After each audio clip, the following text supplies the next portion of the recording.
ಸನ್ಯಾಸಿಹಳ್ಳಿಯಲ್ಲಿ ಕುಡಿಯುವ ನೀರಿಗೆ ಹಾಹಾಕಾರ, 4 ತಿಂಗಳಿಂದ ಪರದಾಟ, ಖಾಲಿ ಕುಡ ಹಿಡಿದು ಪ್ರತಿಭಟನೆ ಎಚ್ಚರಿಕೆ. ತಾಲೂಕಿನ ಸನ್ಯಾಸಿಹಳ್ಳಿ ಗ್ರಾಮದಲ್ಲಿ ಕಳೆದ ಸುಮಾರು 4 ತಿಂಗಳಿಂದ ಕುಡಿಯುವ ನೀರಿನ ತೀವ್ರ ಸಮಸ್ಯೆ ಉಂಟಾಗಿದ್ದು, ಗ್ರಾಮಸ್ಥರು ದೈನಂದಿನ ಜೀವನ ನಡೆಸಲು ಪರದಾಡುವ ಪರಿಸ್ಥಿತಿ ನಿರ್ಮಾಣವಾಗಿದೆ.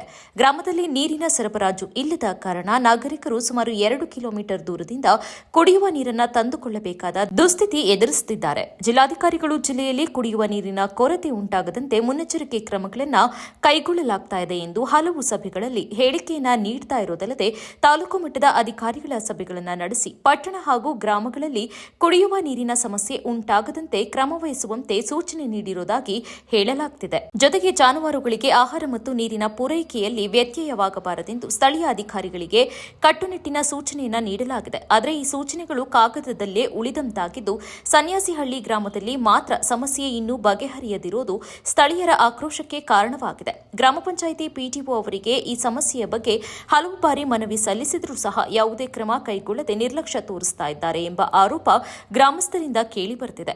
ಎಗಚಿ ಜಲಾಶಯ ಇದ್ದರೂ ಸಹ ಸನ್ಯಾಸಿಹಳ್ಳಿ ಗ್ರಾಮಕ್ಕೆ ಕುಡಿಯುವ ನೀರು ಪೂರೈಕೆ ಆಗದಿರುವುದು ಅಚ್ಚರಿ ಮೂಡಿಸುವ ಸಂಗತಿಯಾಗಿದೆ. ಎಗಚಿ ಜಲಾಶಯದಿಂದ ಅಕ್ಕಪಕ್ಕದ ಜಿಲ್ಲೆಗಳಿಗೂ ಕುಡಿಯುವ ನೀರು ಪೂರೈಸಲಾಗ್ತಾ ಇರುವ ಸಂದರ್ಭದಲ್ಲಿ ಸ್ಥಳೀಯ ಗ್ರಾಮಗಳಿಗೆ ಮಾತ್ರ ನೀರು ಸಿಗದಿರುವುದು ಅಧಿಕಾರಿಗಳ ಇಚ್ಛಾಶಕ್ತಿಯ ಕೊರತೆಯನ್ನು ತೋರಿಸುತ್ತದೆ ಎಂದು ಗ್ರಾಮಸ್ಥರು ಆರೋಪಿಸುತ್ತಿದ್ದಾರೆ. ಈ ಕುರಿತು ಸ್ಥಳೀಯ ನಿವಾಸಿ ಶ್ರೀನಿವಾಸ್ ಮಾತನಾಡಿ, ಚುನಾವಣೆಯ ಸಂದರ್ಭದಲ್ಲಿ ಜನಪ್ರತಿನಿಧಿಗಳು ಹಲವು ಆಶ್ವಾಸನೆಗಳನ್ನು ನೀಡುತ್ತಾರೆ.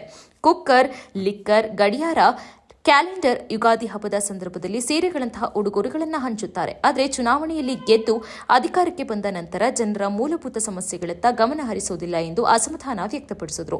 ಜನರ ಕಷ್ಟಗಳಿಗೆ ಸ್ಪಂದಿಸಬೇಕಾದ ಜನಪ್ರತಿನಿಧಿಗಳು ಕನಿಷ್ಠ ಮೂಲಭೂತ ಸೌಲಭ್ಯಗಳಾದ ಕುಡಿಯುವ ನೀರನ್ನು ಕೂಡ ಒದಗಿಸಲು ವಿಫಲರಾಗಿರುವುದು ದುರಾದೃಷ್ಟಕರ ಸಂಗತಿ ಎಂದು ಅವರು ಹೇಳಿದರು.